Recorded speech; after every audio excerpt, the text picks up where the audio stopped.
chronological, all the way up to contemporary from around the world.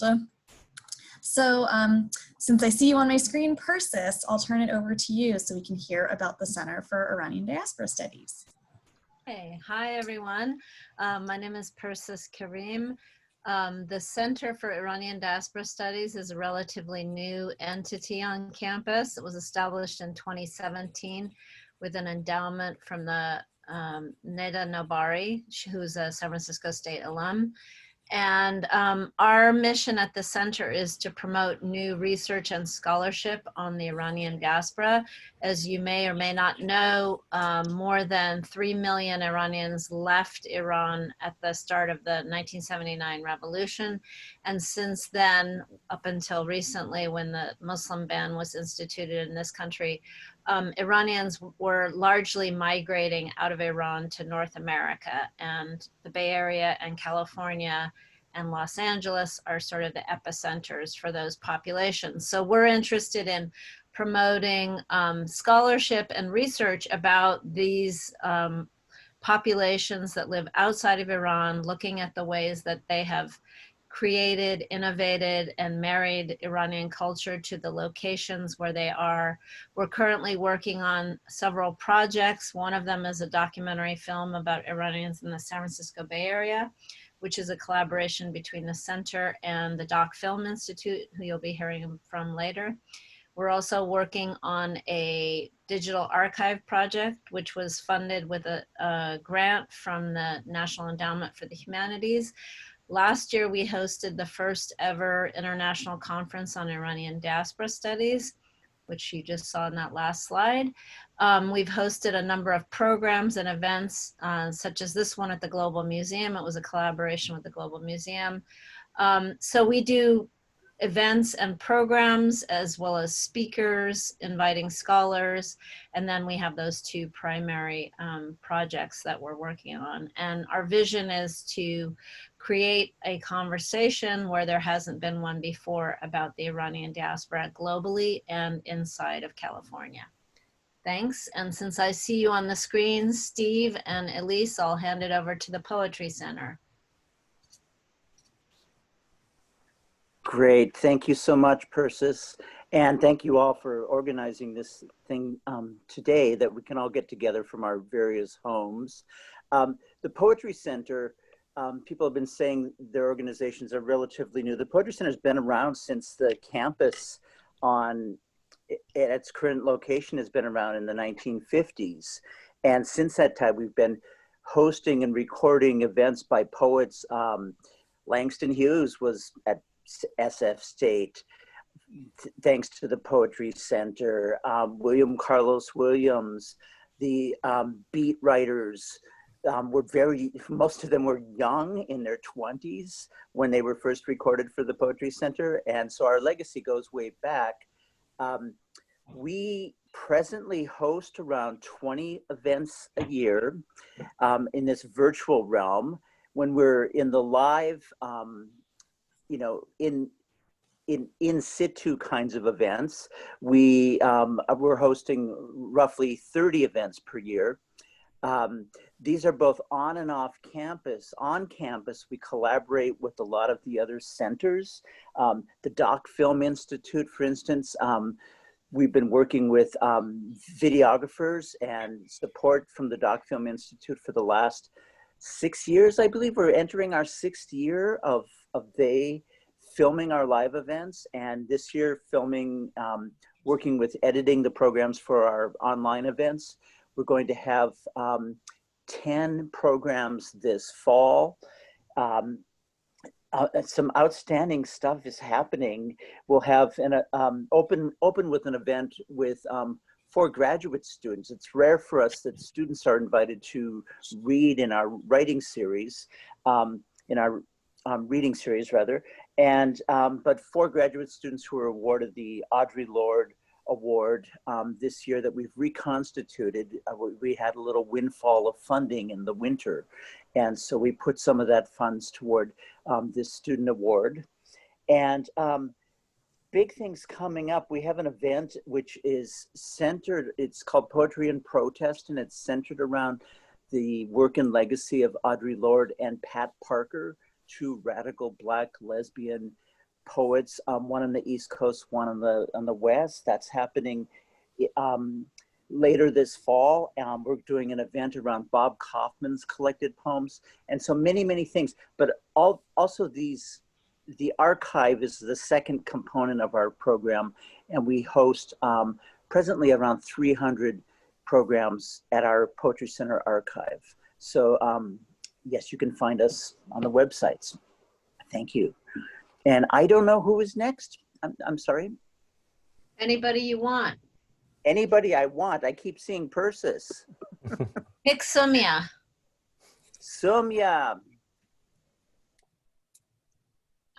Hi, Elise, though, did you want to introduce yourself too? Yeah, I'll just say hi. I'm Elise Ficara. I'm the Associate Director of the Poetry Center, and I mostly support the behind the scenes operations to keep everything flowing. Awesome. Hey everyone, I'm Somya Behrens, and I'm the Director of the Documentary Film Institute. I'm experimenting with this slide behind me, so my teeth might look a little green to you. But the reason I put this up here was to tell you a little story about this project, Abena and the Important Men. And Abena was a real woman, and she was alive in the late 1800s in what is now known as Ghana. And she, during the time of when the British were trying to abolish slavery in that area, she was somebody who escaped her master and took him to court. In that system at the time. And her transcripts were uncovered by a historian. I'm in a meeting. Trevor Getz, and he used those transcripts to create a graphic novel to tell Abena's story. And after that novel came out and was recognized, we collaborated with him and the history department to create an adaptation animated documentary film about Abena's story. And that's just kind of an example of the kind of work that we do here.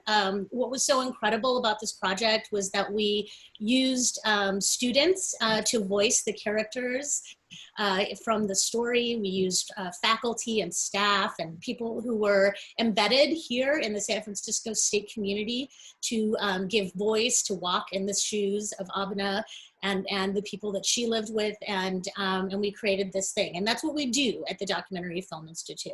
And that's just one project of many that you could take part in if you are a student here, whether or not you're in cinema. I teach in the cinema department at the School of Cinema, and I also run this institute, and we have students that come from all over the college to take part and participate in different ways. And we have an incredibly robust fellows program. Steve was just talking about the John Norton Fellows that support the archiving of the Poetry Center. And I will just point out Molly Hirsch and Eric Kramer are on our call joining us today. Eric is a recent graduate of San Francisco State School of Cinema, and Molly is well on her way to being one as well. And Molly is one of our John Norton Fellows and works at the Poetry Center, and Eric has been a fellow with us and collaborated on a number of creative projects, as well as helping with some of the sort of operational initiatives of the center. So we do these projects, and we're working on a project with Persis and the Center for Iranian Diaspora Studies now about Iranian American stories and of immigration and migration to the Bay Area. And we also host a conference once a year called Pluralities, and that's hosted usually in person, but will be online this year, and involves bringing people in from all over to take part in a conversation about how we look at nonfiction and documentary in an expansive way, and how we understand the overlapping spaces between this one and the world around us. So that just gives you a little bit of an idea of what we do. And if you're interested, please, reach out to one of these student ambassadors or myself, and I would love to tell you more. Okay, I will hand it off to Kathy and Emily in Longmore Institute on Disability. Hey, Kathy, you're muted. I was following the rules and then I didn't follow them. Hi, everybody, and welcome to San Francisco State. And I'm Kathy Kudlick, and I'm director of the Paul K. Longmore Institute on Disability. We're trying to bring the cultural coolness to disability, and we do a lot of work with students that I'm going to let Emily talk to you about. But we're really excited to be doing a lot of virtual events and a lot of student engagement. So Emily, why don't you take it away? Sure, thanks. We like working with students. We typically employ about 4 or 5 students, either students with disabilities or students who are allies with the connection to disability or passion for doing disability advocacy work. And it's a professional development opportunity where students get involved in our programs like our Disability Film Festival, which is the longest running disability film festival in the world, or our museum work, or our writing, history, anything. And it's just a way that you're also meeting other students, learning about the history of disability and community and culture, and getting some important professional development skills. So I'll post my email in if anybody wants to learn more. I've shared in the chat our Facebook, and we just have a ton of upcoming events going on, all online. So if you're interested in learning more, please follow us on Facebook, or you can join our newsletter from our website. Thanks, everybody.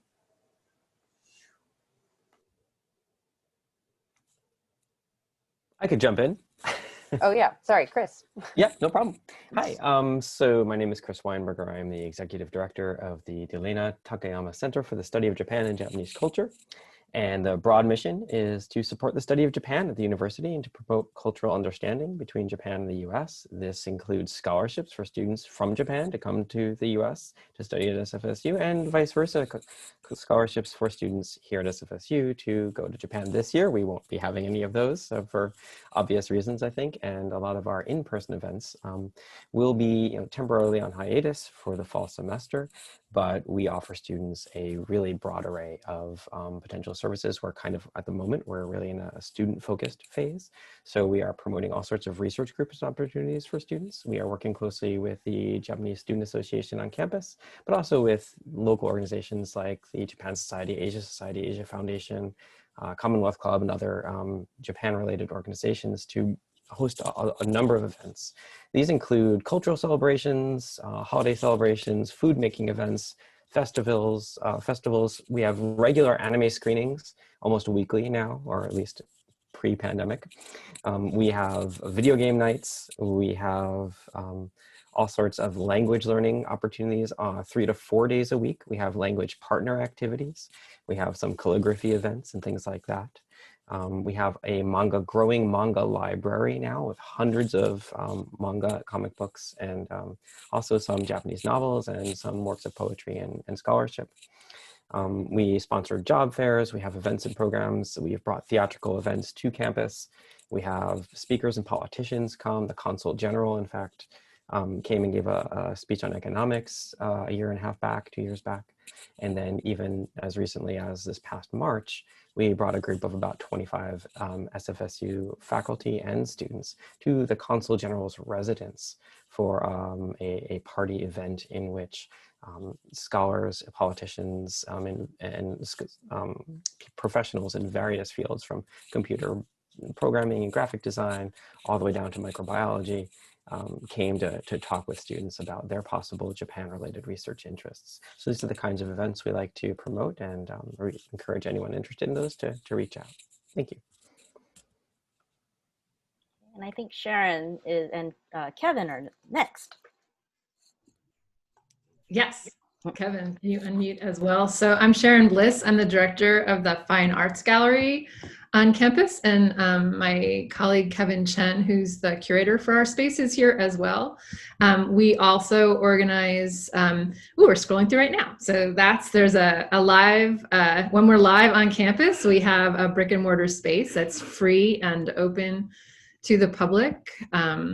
And then, but right now we are doing some virtual exhibitions. So as this scrolls through, you're going to see something that looks sort of super slick with a gray floor and ceiling. That's a platform we're using that's called Kunstmatrix. So we will be presenting a student exhibition using, here we go, in a gallery like this later on in the semester. So any student who is enrolled in a School of Art class is eligible to submit works, and they will be juried by, your peers actually, by Art 619, the 2 sections of that class that Kevin teaches. And then the other space that we organize is called the Martin Wong Gallery. And this is what the actual space looks like. What we will be doing this semester and until we're back on campus is weekly rotations of student exhibitions. We'll be highlighting those on the Martin Wong Gallery's Instagram account. I think we will also be using Kunstmatrix to do virtual exhibitions for that project as well. And then in addition, we are going to be co-sponsors of a number of events of artists and curators in conversation that I hope students will be interested to participate in. The first one, all of this information will be on our website, and I will list that in the chat. But the first one is an artist named Beatriz Cortez, and she will be in conversation with a curator from the Hammer Museum named Erin Cristovalle. That's September 24th at 5:30 p.m. live via Zoom. And these events, there will be 3 this semester, 3 next semester, are being co-sponsored by a group of galleries and art museums across the CSU. So we're excited to be bringing sort of the best possible voices, we hope, to all of our students. So that's, in a nutshell, sort of what we're doing. Kevin, did I leave anything out, or would you like to add anything? No, just great to welcome you all to the new semester for fall 2020. Any undergraduate student who is enrolled in any class in the School of Art, an art history class, a museum studies class, a studio art class, is eligible to apply to our annual undergraduate exhibition survey called the Stillwell exhibition. You'll be hearing about that information too. It'll be presented on that very slick virtual gallery that we will be presenting a lot of projects on this in quarantine. So welcome. Yeah. I don't know who we have left. Are we the last, or is there somebody that still needs to speak? I think that was it. Unless Christopher Clark, would you like to introduce yourself? Oh, sure. Caught me off guard there. But hey, we have to be quick these days on these Zoom sessions. I'm Chris Clark, and I lead the communications team for the College of Liberal and Creative Arts. And so we cover, or we do our best to cover all the wonderful activity that's going on with our research and service organizations, along with other non-officially designated RSOs. And I'll just put in a plug for student assistants that we hire as well. There are opportunities within our office, and if anybody out there is interested, you can go to the contact section of the LCA website and look up our office contact information. Thank you. I'd like to mention we also do have some students who work with the organizations here on the call, if any of them would like to just say hello and introduce themselves. Brent, Molly? Here I am. I'm Brent. I work at the Poetry Center. I've been there for the past year, and it's such a great place. Yeah, thank you guys. Anyone else? You still out there, Molly? Yeah, my recycling is here. I'm so sorry if you can hear. Is it really loud? That's okay. Yeah. Okay. I work with the DocFilm Institute, and we partner with the Poetry Center to help record and edit all of their poetry events. I've been with the institute for about I guess it's been like a year and a half now. And yeah, and I'm looking forward to this semester, even though it's all online. It's gonna be like a new experience. And yeah, if you have any questions, you can contact me or put it in the chat or anything like that. Great. Thank you, Molly. Thank you, students. So as you've learned, and really before I kind of do a quick wrap up, does anyone have any questions about what we do or comments? Okay. Eric, did you want to make a comment and maybe talk about the project, the Essential Stories project that you did with the other fellows this summer? Sure. Hi guys, I'm Eric. I work for the Documentary Film Institute. I'm a fellow there alongside Molly. And so we have transitioned from creating more lengthy, in-depth documentaries into online internet, for example, Instagram viewable content. So that way we're creating documentaries that give voice to people in a way that people are still viewing them in a modern context. So recently, in response to the George Floyd shooting and the BLM movement, we have been kind of challenging the current police state by comparing police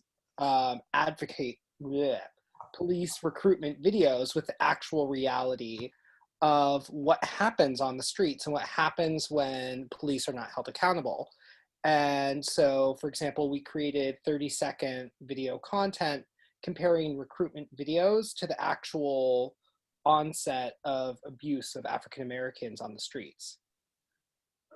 And we do a bunch of other social justice and, in-depth projects that give voice to people who are not heard. For example, Somya, alongside the entire Documentary Film Institute, is currently working on a film, We Are Here, which is a film partnered with the Iranian Diaspora. And we interview so many people. I've listened to so many interviews. It was at one point my job to log all these interviews down. And I think the whole point and the whole purpose of this entire organization is to give voice to people who often are not heard and don't have the voices to use themselves. And so I think it's a really powerful organization. I'm really proud to work for it. I just saw that Trayvon Roach Carter just threw up the Poetry Center contact info in the chat. Trey, I didn't see you were here because we're not in gallery view. Do you want to say hello and introduce yourself too? Sure, yeah, hi, I'm Trey. I work with the Poetry Center as well. I do notes and archiving for the events and also a little bit of social media. Great, thank you. Great. Thanks, everybody. So as you've learned, each center offers rich experiences that combine scholarship, culture, and community to student learning. We enjoyed spending time with you today, and especially as you ease into this unprecedented semester. I want to say many thanks to all the centers and colleagues who participated this morning. And if you want to learn more about centers in the College of Liberal and Creative Arts, please visit lca.sfsu.edu/centers. Thanks for attending and have a great semester. Thanks so much. And this recording will now stop.